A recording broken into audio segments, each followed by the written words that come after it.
ഇന്ന് ചെയ്യാൻ പോണത് റിബൺ വെച്ചിട്ട് ഹെയർ ബാൻഡ് ഉണ്ടാക്കുന്ന വീഡിയോ ആണ്. അപ്പോൾ അതിനാവശ്യമായത് നമുക്കൊരു ഹെയർ ബാൻഡ്, 2 ടിപ്പ് ടിക്ക്, ഒരു റിബണ്. അപ്പോൾ ഏത് മോഡൽ റിബണും എടുക്കാം.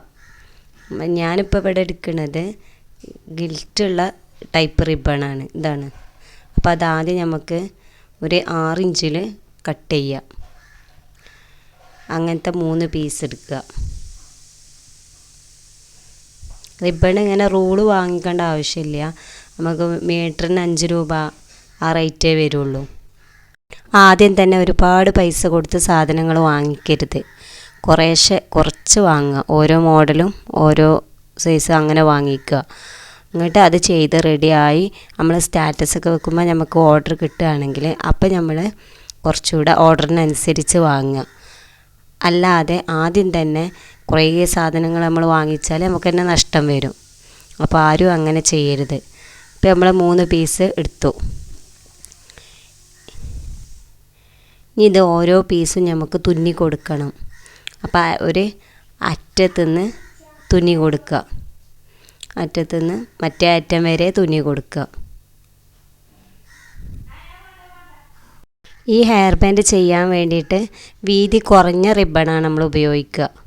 വീതി കുറഞ്ഞ ടൈപ്പ് റിബണ്. അപ്പോൾ അത് നല്ലോണം വലിച്ച് പിടിച്ചിട്ട് ഒന്ന് കെട്ടി കൊടുക്കുക. 2-3 കെട്ടിട്ട് കൊടുക്കുക. അഴിഞ്ഞ് പോരാത്ത രീതിയിൽ കെട്ടിട്ട് കൊടുക്കുക. ഈ ഹെയർ ബാൻഡ് ചിലപ്പോൾ എല്ലാവർക്കും ചെയ്യാൻ അറിയുന്ന മോഡലൊക്കെ ആവും. എന്നാലും അറിയാത്തവർക്ക് വേണ്ടിയിട്ട് ചെയ്യണ വീഡിയോ ആണ്. അറിയാത്ത ഒരുപാട് ആൾക്കാരുണ്ടാവും. പഠിക്കാൻ ആഗ്രഹം ഉണ്ടായിട്ടും ഒരുപാട് പൈസ ആവും വിചാരിച്ചിട്ട് പഠിക്കാത്ത ആളുകളുണ്ടാവും. അവർക്കും വേണ്ടിയിട്ട് കുറഞ്ഞ ചിലവിൽ ചെയ്യാൻ പറ്റിയൊരു ഹെയർ ബാൻഡാണിത്. അപ്പോൾ നമ്മൾ ഒരു ഫ്ലവർ ഉണ്ടാക്കി. ഇനി രണ്ടാമത്തതും അതുപോലെ തന്നെ തുന്നി കെട്ടിട്ട് കൊടുക്കുക. ഒരു ഹെയർ ബാൻഡിന് 3 ഫ്ലവറാണ് നമുക്ക് വേണ്ടത്. അപ്പോൾ ഞാൻ 2 ഫ്ലവർ ഇവിടെ റെഡിയായി. ഇനി മൂന്നാമത്തതും അതുപോലെ തന്നെ ചെയ്ത് കൊടുത്ത്. അപ്പോൾ നമ്മൾ 3 ഫ്ലവറും ഇവിടെ റെഡിയായി. നമുക്ക് വേണ്ടത് അതിൻ്റെ സെൻറ്ററിൽ വെച്ച് കൊടുക്കാൻ ബീഡ്സാണ്. എന്താണെന്ന് വെച്ചാൽ നമ്മൾ അതിലേക്ക് ഒട്ടിച്ചു കൊടുക്കുക. അല്ലാന്നുണ്ടെങ്കിൽ ഇതതുപോലെ പഞ്ച് ചെയ്ത് കൊടുക്കുക. അപ്പോൾ ഞാൻ ഇവിടെ മെഷീൻ ഉണ്ടായപ്പോൾ പഞ്ച് ചെയ്ത് കൊടുക്കണം.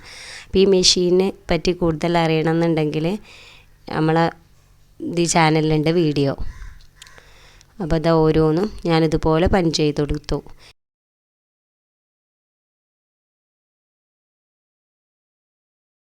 ഇനിയിപ്പോൾ ഈ മെഷീന് കയ്യിലില്ലാത്തവർ പശ തേച്ചിട്ട് അതിൻ്റെ സെൻറ്ററിൽ പശ തേച്ച് കൊടുക്കുക. ആ പശ തേച്ചിട്ട് മുത്ത് അതിലൊട്ടിച്ച് വെക്കുക. ഇപ്പം എൻ്റെ കയ്യിൽ ഇതുണ്ടായതുകൊണ്ട് ഞാനിത് ചെയ്യുകയാണ്. അപ്പോൾ നമ്മൾ 3 ഫ്ലവറും റെഡിയായി. ഇനി അത് ഹെയർ ബാൻഡിൽ ഒട്ടിച്ച് കൊടുക്കണം. അതിന് ഞാനിവിടെ യൂസ് ചെയ്യണത് ഗ്ലൂ ഗണ്ണാണ്. അപ്പോൾ ഗ്ലൂ ഗണ്ണ് ആദ്യം ഞാൻ ചൂടാക്കാൻ വെച്ചു. കറണ്ടിന് കുത്തിയിട്ട് ചൂടാക്കാൻ വെച്ചു. അപ്പോൾ ചൂടായി വന്നാണ്.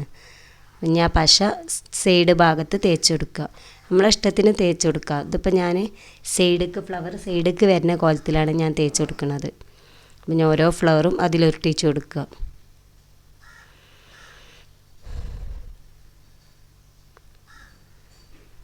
ഇത് ഗ്ലേസിങ് ഉള്ള ലേസ് ആയതുകൊണ്ട് തന്നെ നല്ല ഭംഗിയാണ്. ഇതിട്ടാൽ നല്ല തിളക്കമുണ്ടാവും.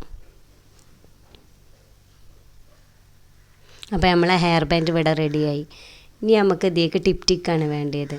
അപ്പോൾ ആ ടിപ്പ് ടിക്കിനും വേണ്ടിയിട്ട് ഇതുപോലെ തന്നെ ആദ്യം ചെയ്തതിൽ തന്നെ ഞാൻ 2 റിബണിൻ്റെ പീസ് എടുത്ത്.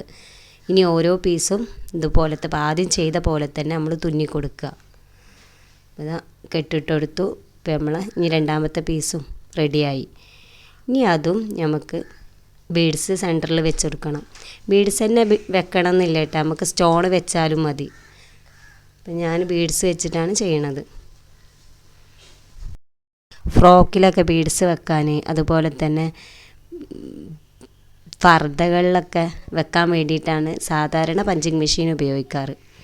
അപ്പോൾ നമ്മൾ ഇപ്പോൾ ടിപ്പ് ടിക്കിൽ പശ തേച്ചിട്ട് നമ്മളെ ഫ്ലവർ അതിൽ വെച്ച് കൊടുത്തു.